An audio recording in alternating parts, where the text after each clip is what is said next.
So in this case study, in this topic, we're going to look at studying for diversity. And we're going to use the PICSA case study to look into this. As always, there's information given in topic 1 on the PICSA case study, where there's the paper if you want to read more about the study itself, and the data if you wanted to kind of dig in and have a little look at that. A kind of brief overview on this case study is that it was a survey which was conducted to assess the effectiveness of PICSA training. This involved 416 households from 20 communities chosen at random. A quote from the case study is that PICSA is designed for use with farmers irrespective of their level of literacy and has been successfully used with farmers who are non-literate. So that's very nice, but why does that matter? Why does that matter here about what we're talking about studying for diversity? Well, this is part of this concept known as options by context. Options by context is this principle which is central to the PICSA approach. This principle recognizes the individuality of farmers, considering their distinct resource access, social characteristics, risk attitudes, and goals. Different farmers might feel different things. Different farmers might aim for different things. Different farmers might have different contexts in which they therefore want to have different options. Different options being, different crops that they might plant.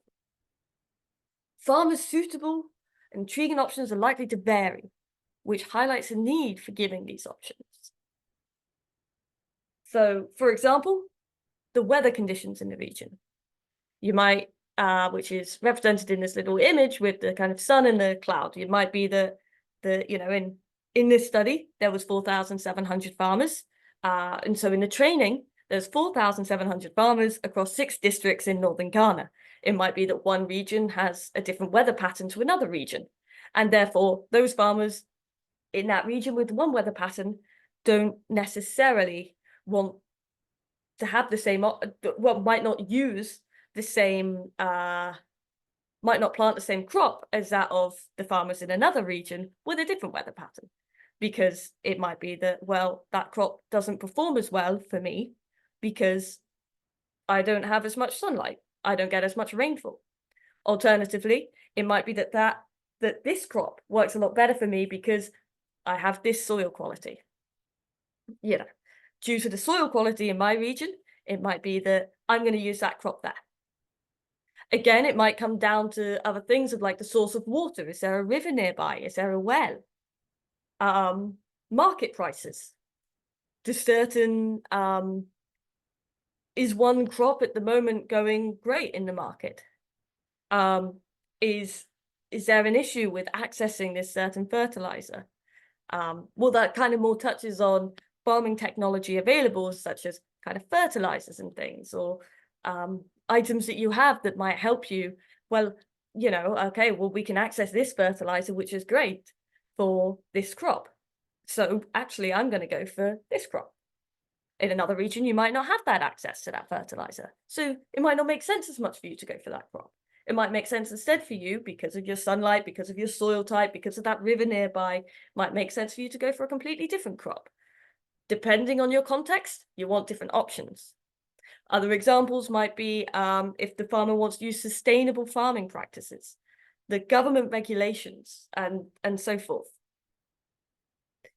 The idea here is that depending on your context, the farmers want to have different options.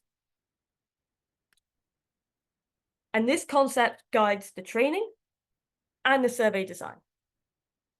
In the creation of the survey, this perspective remains integral. We had both literate and illiterate farmers, but their viewpoints are equally valued. We want to still hear from both farmers. And so what happens is that we have enumerators which verbally administer the survey. Let's say that illiterate farmers and literate farmers had the same experience.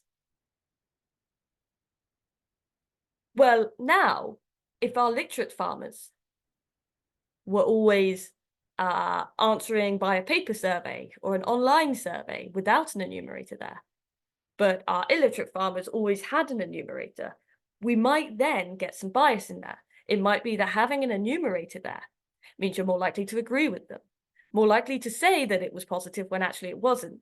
Then in our results, we get that, illiterate farmers really found this very useful, whereas illiterate farmers found this very useful, whereas literate farmers, not as much.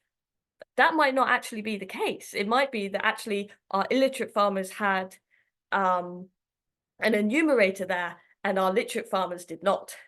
And so the difference isn't about how they found the training, but actually how they were asked the question. Because if you have an enumerator there, you might be more likely, you might be more inclined to agree to say it was positive when it wasn't. Well, we want to mitigate that bias. So then, in a way, then everyone should have the enumerator give the survey to help us eliminate that potential bias that could be introduced. And in this PICSA study, what they then did to help check for that bias after having enumerators for all individuals, what they then did to check it was they had a further survey to 30 individuals of different backgrounds to see more of an interview to see how much that kind of person, and to kind of investigate how much did what they've written down line up with what they've said, or what changes they've made. They might have said, I've made loads of changes. Then when they're interviewed in person, it's seen, actually they didn't, they just said that they did.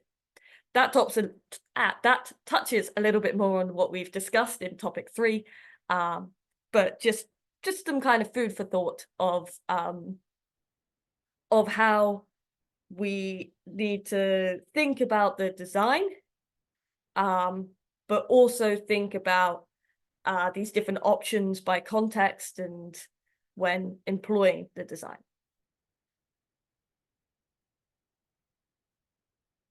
And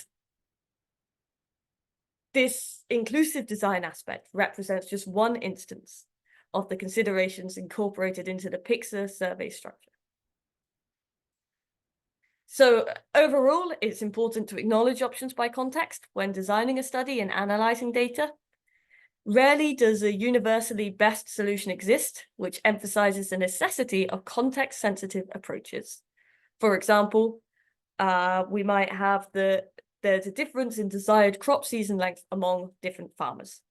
This can mean that different solutions are required for different farmers. One farmer might be more, or different solutions might appeal to different farmers depending on their desired crop season length. Thank you.